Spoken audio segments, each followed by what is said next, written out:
कपड़े धोने वाली बहू। शादी के पहले से ही विभा को कपड़े धोने का बड़ा शौक था। कभी नल के नीचे तो कभी तालाब के पास। अरे मेरी नीली वाली लुंगी नहीं दिख रही है। विभा की अम्मा, कहाँ रखी है लुंगी? अरे वो तो विभा ने परसों ही धोकर रखी थी आपकी अलमारी में, देखो वहीं होगी। वो ना मैंने आज धो दी, मुझे लगा कि गंदी हो गई होगी। अरे कैसे गंदी हो गई थी? उसे तो मैंने पहना भी नहीं। हे भगवान, इस लड़की के कपड़े धोने की आदत से परेशान हो गया हूँ मैं। जितना तो घर में राशन नहीं आता, उससे कहीं ज्यादा डिटर्जेंट पाउडर का खर्चा है। इसकी शादी करवा दो, शादी। जाए अपने घर में ही करे काम, फिर चाहे घर के कपड़े धोने हो या पूरे गांव के। हाँ ठीक बोल रही हो, देखता हूँ मैं कोई लड़का। वो दिन भी आ जाता है जब विभा को देखने लड़के वाले आ जाते हैं। लड़की मुझे अच्छी लगी। होने वाली सास कहती है, बेटी अगर कुछ पूछना है तो पूछ लो। वैसे तो हमारी लड़की बहुत ही शर्मीली है, जो बोल दो वो मान लेती है, इसे क्या पूछना होगा। अरे कैसी बात कर रही हो माँ, मुझे इन लोगों के घर रहना है, सवाल तो कई है।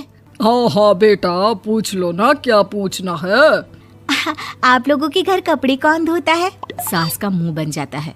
देखो, अगर तुम ये कहना चाहती हो कि तुम्हें कपड़े धोने नहीं आते तो सुन लो, कपड़े मैं ही धोती हूँ, लेकिन तुम्हारे आ जाने के बाद मैं रुमाल तक नहीं धोऊंगी। अरे चुप रहना भाग्यवान, बहू बेचारी घर आई नहीं, उसे डराना शुरू कर दिया। वो क्या है ना बिटिया, अभी तक तो ये कल्लू की माँ ही धोती थी, लेकिन अब तुम्हारे पापा तो दहेज में वॉशिंग मशीन देंगे ही। तभी विभा की माँ बोल पड़ती है, सवाल भी पूछा तो क्या। वैसे भाई साहब, मशीन की तो फिर भी कपड़े धोने की कैपेसिटी होती है। मतलब जो बिटिया दे रहे हैं ना विभा, इसे कपड़े धोने का बहुत शौक है। ये आप लोगों के क्या, आस पड़ोस गांव मोहल्ले सबके कपड़े धो दे और उफ तक ना करे। बाहर देखा नहीं आपने कितने कपड़े सूख रहे हैं? सब हमारी बिटिया ने ही तो धोए हैं। बस भी करो ना माँ, शर्म आ रही इतनी तारीफ सुनकर। और तो और एक दाग निकाल कर दिखाओ तो मान जाऊं। हाँ अच्छा, माफ करना बेटा, मैंने गलत समझा। हमें तो रिश्ता बहुत पसंद है। और ऐसे जुड़ जाता है रिश्ता कपड़े धोने का शौक रखने वाली विभा का। उसकी शादी हो जाती है कोयला फैक्ट्री में काम करने वाले कल्लू के साथ। शादी के बाद अचानक विभा चिल्लाती हुई सास के पास आती है। सासू माँ, अरे सासू माँ कहाँ है आप? ये तो धोखा है, धोखा दिया आप लोगों ने मुझे। इसे ससुर के चक्कर के बारे में पता चल गया। अरे तो उसमें तुझे क्यों धोखा मिला है? अरे नल में पानी नहीं आता, कपड़े कैसे कब धुलेंगे? अच्छा, तू पानी नहीं आ रहा उसकी बात कर रही है। तो आपने क्या सोचा? कुछ नहीं।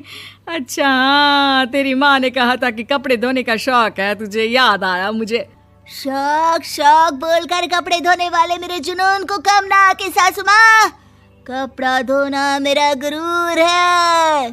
तभी पति भी वहाँ आ जाता है। अभी मैंने इसे सनी देओल की फिल्म दिखाई है, उसी के डायलॉग मार रही है माँ। अच्छा सुन, साफ बता रही हूँ, पानी सुबह 4 से 6 और शाम को 10 से 12 आता है, समझी? विभा टाइमिंग सुनकर हैरान हो जाती है। ये क्या भूतों का मोहल्ला है? सुबह 4 बजे उठकर कौन कपड़े धोता है? 4 बजे टंकी में पानी जाता है, फिर सारा दिन धोना ना, किसने मना किया? अरे कैसी बात कर रही हैं? 200 लीटर की टंकी में कितने कपड़े धो लूंगी मैं? सुबह ही उठ जाऊंगी मैं। अब क्या था, विभा सुबह 4 से लेकर रात के 12 बजे तक कपड़े ही धोती रहती। एक रोज सास पड़ोस से निकलकर कहीं जा रही होती है कि साथ वाली कहती है, हाँ कल्लू की माँ, जरा ये बताओ कि 2 साड़ी है, 2 ब्लाउज और एक पेटीकोट और एक नाड़े वाला लंबा कच्छा। हाँ तो? अरे तो क्या, कितना लोगी धुलाई ये बताओ। धोबन दिख रहे हैं हम क्या? हमारे पति सरकारी नौकरी से अभी रिटायर हुए हैं और बेटा सुपरवाइजर है कोयला फैक्ट्री में। धोबन समझ रखा है हमें। हाय रे कल्लू की अम्मा, माफ कर दो, वो तो मोहल्ले में यही सब बता रहे थे कि तुमने बहू को कपड़ा धुलवाने के काम में लगा दिया है। सास को पड़ोसन की बात सुनकर गुस्सा आ जाता है। वो घर पहुंचती है जहां घर के बाहर ही इतने सारे कपड़े सूख रहे होते हैं जितने कि किसी धोबन के घर पर। अरे ओ कल्लू की दुल्हन, बाहर निकल। माँ जी यहीं आ जाओ, बाथरूम में चादर धो रहे हैं हम। अरे अभी हम धोते हैं, तुमको बाहर निकलो। ये आस पड़ोस वाले बोल रहे हैं कि हम बहू से कपड़े धुलवा कर उसे कपड़ा धोने वाली बना दिए हैं। अरे छोड़ो ना माँ जी, किन लोगों की बातों में आती हो? आस पास के लोगों का तो काम ही होता है कि वो किसी तरह सास बहू को लड़ा दे। बहू सारे घर के कपड़े धोती है, ये क्या कम है? बोलिए।